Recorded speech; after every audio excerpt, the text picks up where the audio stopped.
thinking about someone like J.K. Rowling, what would you say to somebody who said, well, it's all very well and good that she's created this product and benefited so many people, but that doesn't really mean that she earned her billions, because after all, didn't she have the help of her parents and her educators? And I think J.K. Rowling was even on British welfare for a while she was writing those books. So shouldn't we make her give back for what she's taken from society?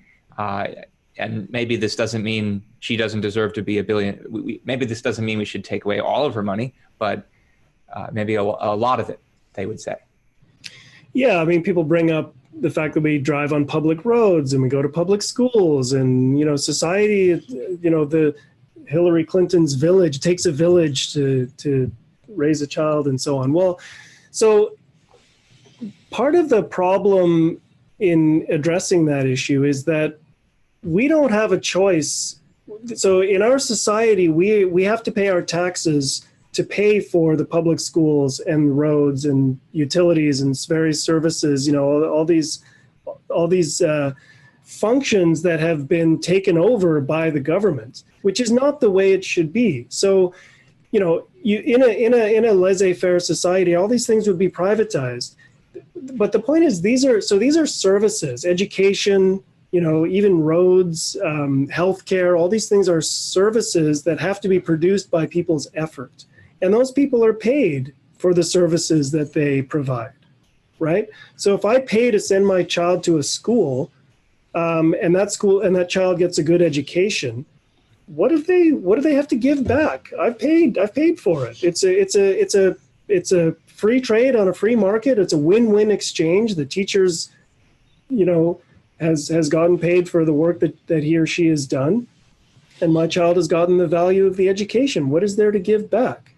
So now, when we have a situation where people are forced to do this through taxation, I mean, we don't have a choice about that. And you could ask the question of whether, like, people say, well, I benefited from going to the public schools, so therefore I want to give back. Well, maybe if we had a private system of education, and you had competition and you had private, you know, maybe the education you would have gotten would have been so much better, and you'd be so much better off in life. We can't know what it would be like because we're in a situation where we don't have a choice about this.